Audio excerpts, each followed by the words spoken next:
नमस्कार all students, कैसे हो? Welcome to my YouTube channel KP math hub. हम बात करें क्लास 10th की मैथमेटिक्स की। तो स्टूडेंट देखिए, हम न्यू चैप्टर स्टार्ट हो रहा है आज।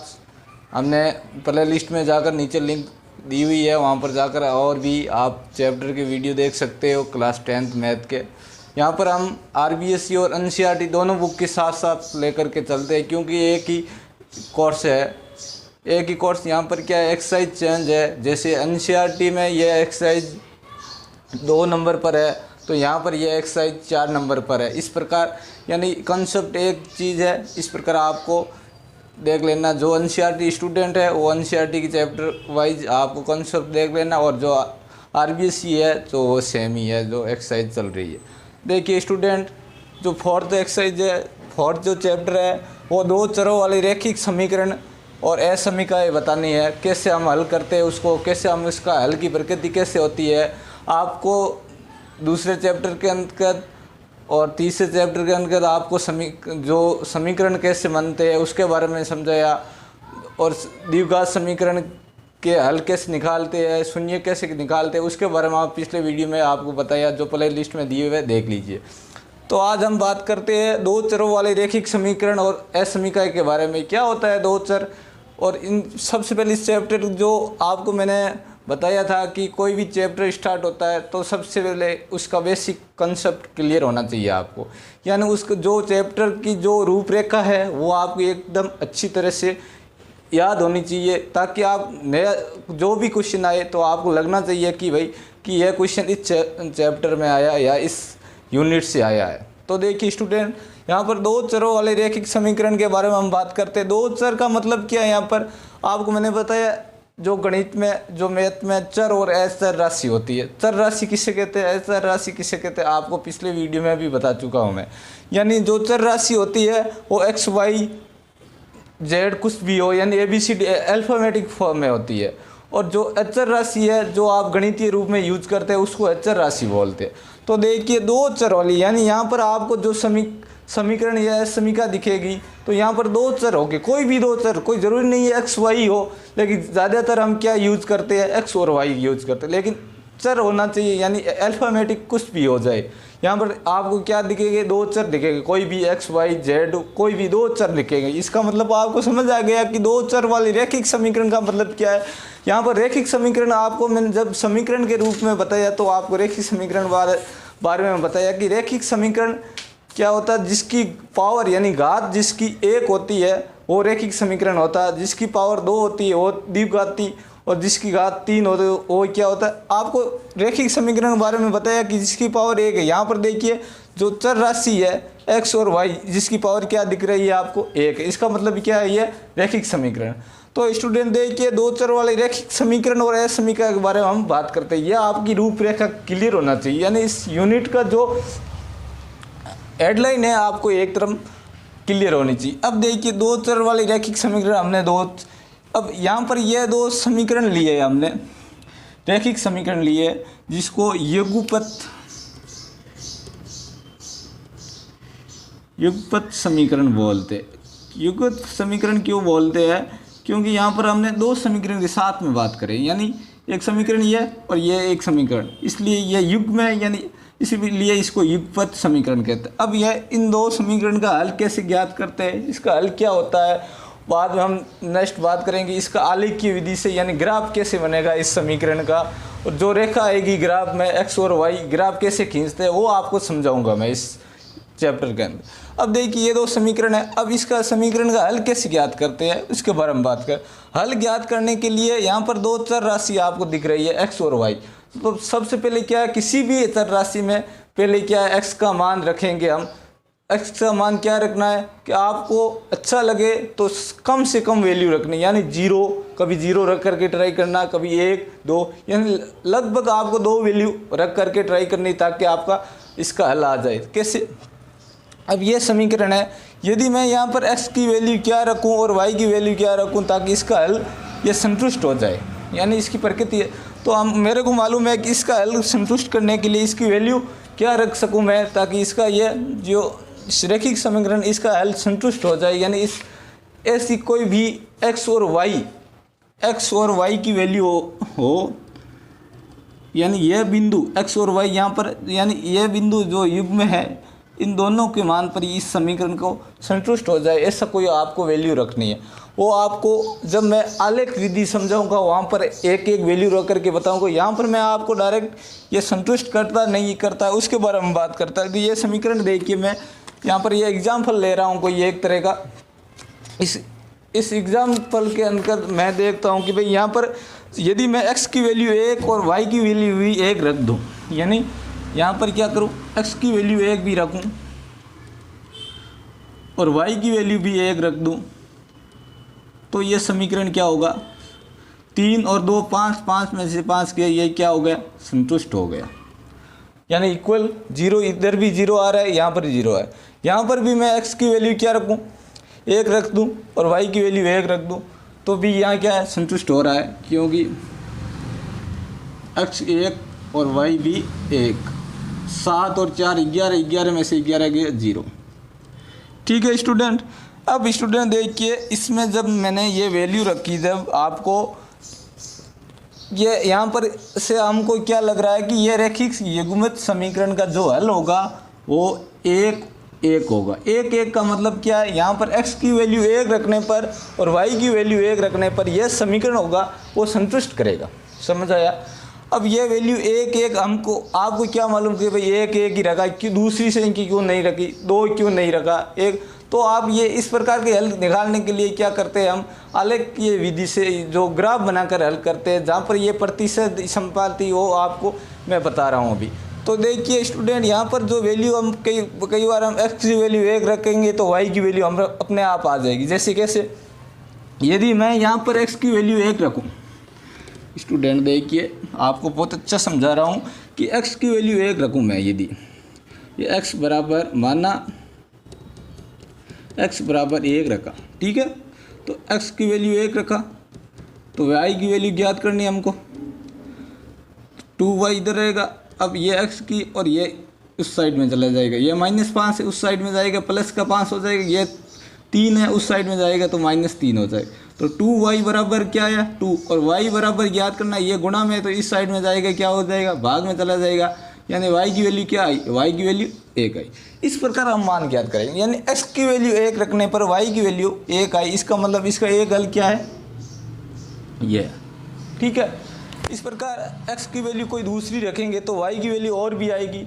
ये सब क्या है, इसका हल हो गए। वो आप आलेख की विधि से कितने हल निकाल सकते हैं वो देखते हैं। अब देखिए ये समीकरण है,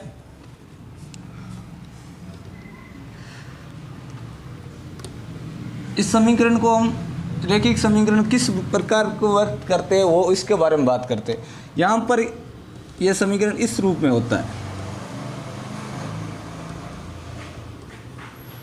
यह समीकरण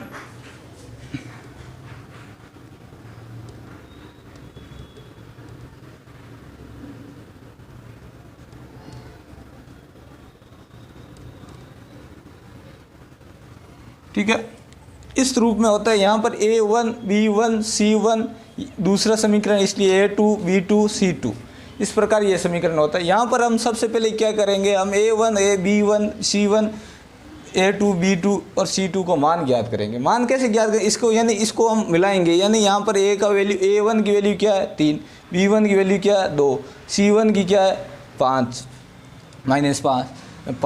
-5, और यहाँ पर देखते हैं a2 की वैल्यू क्या है 4, b2 की वैल्यू क्या है 7, c2 की वैल्यू क्या है -11।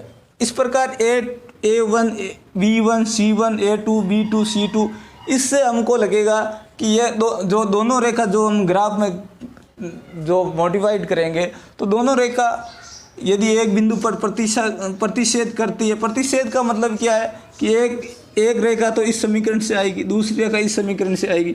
यदि दोनों रेखा किसी बिंदु पर आपस में कट रही है, यानी प्रतिच्छेद यानी काटना, कोई दो रेखा किसी भी, ये क्या होगा उसका, ये उसका होगा प्रतिच्छेद बिंदु,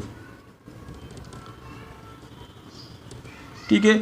यदि दोनों रेखा समांतर जा रही है, या समांतर का मतलब इन दोनों रेखा समान दूरी पर जा रही है समांतर, तो इसका क्या है, कोई प्रतिषेध नहीं करेगी, यानी दोनों रेखा प्रतिषेध नहीं करेगी, यानी समांतर। और संपत्ति क्या होता है, यानी दोनों रेखा आपस में एक दूसरे पर ढकी हुई हो, यानी पहली रेखा दूसरी रेखा पर हो।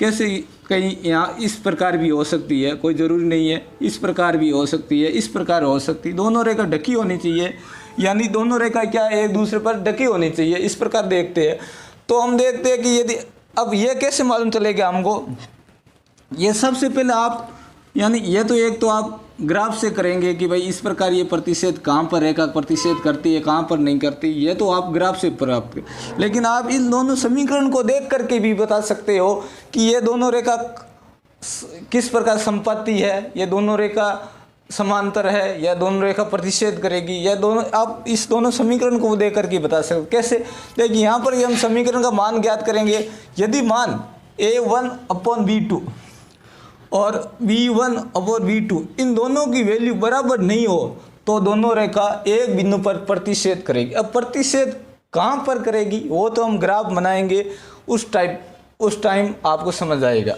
अब आप इस समीकरण को देखकर बता सकते हो कि कहाँ पर, यही सबसे पहले ये तीनों लाइन आपको एकदम क्लियर याद होनी चाहिए कि कहाँ पर प्रतिषेध करती है, कहाँ पर समांतर होती है, कहाँ पर संपत्ति होती है। दोनों समीकरण से देख करके आप डायरेक्ट, आप 1 नंबर के कई बार क्वेश्चन बोर्ड में आ जाता है कि रेखा संपत्ति है, किस प्रकार हम बताएंगे संपत्ति है। तो हम दोनों रेखाएं एक बिंदु पर प्रतिषेध करेगी। इसका मतलब क्या है कि A1, यहाँ पर A1 ये और A1 और A2 बराबर नहीं होना चाहिए, B1 और B2। कैसे, जैसे यहाँ पर A1 क्या है 3 और A2 क्या है 4 और B1 क्या है 2 और B2 क्या है 7। यह दोनों क्या है, यहाँ पर क्या है, बराबर नहीं है, बराबर नहीं है। इसका मतलब क्या है, यह दोनों बराबर नहीं है। इसका मतलब क्या है कि दोनों रेखा एक बिंदु पर प्रतिषेध करेगी। यहाँ पर 2 रेखा बनेगी ग्राफ पर, वो एक बिंदु पर प्रतिषेध करेगी, यानी दोनों एक बिंदु पर कटेगी, इंटरफेयर करेगी, इंटरसेक्शन। अब देखिए दोनों रेखा प्रतिषेध नहीं करे, यानी समांतर कंडीशन क्या होती है, जब ये A1 और A2 बराबर B1 और B2 हो जाए और इनका मान C1 और C2 के बराबर न हो, यह भी हो, यानी इन दोनों के बराबर हो, यह वैल्यू तो बराबर हो और इन वैल्यू के बराबर C1 और C2 का जो अनुपात है वो बराबर नहीं हो। इसका मतलब क्या है, ये अनुपात में है, यानी भाग में है, जिस प्रकार आपको यहाँ पर ये समझाया हुआ है। तो यदि यह कंडीशन आ जाए, यह स्थिति आ जाए, तो उस स्थिति पर क्या है, वो रेखा होगी दोनों, वो क्या होगा, समांतर होगी। ठीक है। अब तीसरी कंडीशन, यानी दोनों रेखा संपत्ति कब होगी, यानी दोनों रेखा संपत्ति कब होगी, जब इन तीनों की वैल्यू क्या होगी, इक्वल हो जाए। जब इन तीनों की वैल्यू क्या आ जाए, इक्वल होगी, यानी बराबर आ जाए, तब क्या होगी, ये जो रेखा होगी वो क्या होगी, संपत्ति होगी। अब देखिए ये दोनों रेखा प्रतिषेध होगी तो इसका हल क्या होगा, हल की स्थिति क्या। अब देखिए यहाँ पर जो हल होगा और यहाँ पर हल हो गया, यहाँ पर, अब यहाँ पर क्या है, कोई हल नहीं होगा। जब रेखा कोई समांतर होगी दोनों रेखा, तो वो कोई हल नहीं होगा, क्योंकि वो रेखा कहीं कटेगी भी नहीं, तो हल कैसे होगा। ठीक है। तो यहाँ पर क्या है, कोई हल नहीं होगा, कोई हल नहीं। ठीक है। और जब संपत्ति होगी तो क्या होगा, अनेक हल होंगे। अनेक हल का मतलब क्या, यह 2 रेखा जैसे दोनों संपत्ति है, यानी इस बिंदु पर भी यह हल है, इसका भी यहाँ पर भी है, यानी अनंत हल है, यहाँ पर अनेक हल होंगे। और जब दोनों रेखा एक दूसरे को प्रतिषेध करेगी तो क्या होगा, एक हल होगा। क्या होगा, एक हल होगा, क्योंकि एक बिंदु पर ही प्रतिषेध करेगी। इस प्रकार आप इसकी कंडीशन, इन दोनों रेखा का आपको जब प्रतिषेध समांतर संपत्ति समझ आएगा तो इसकी हल की कंडीशन, हल की स्थिति भी समझ आ जाएगी आपको। देखिए स्टूडेंट, और क्या इस चैप्टर के अंदर आपको जो ध्यान रखनी है वो आपको मैंने सबसे पहले ये बेसिक है, ये बेसिक आपको यदि एकदम क्लियर हो जाए तो बाकी आपको ग्राफ बनाना और करना।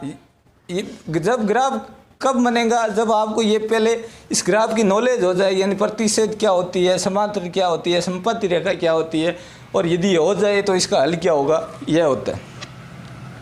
ठीक है स्टूडेंट, यही है आपको यहाँ पर, और इस समीकरण को उदाहरण दे करके यह बताया हुआ है यहाँ पर आपके चैप्टर में, और नेक्स्ट जो ग्राफ में आपको बता कर समझाया हुआ। जैसे अब क्या है, इस समीकरण के हल की प्रकृति के बारे में पूछा। प्रकृति मतलब यही बताना है आपको, यानी इस समीकरण को, ये इसका हल। अब देखिए एक चीज़ और है कि इसका हल संगत और असंगत है। यहाँ पर संगत और असंगत और भी आपको दो शब्द मिलेंगे, एक तो मिलेगा संगत,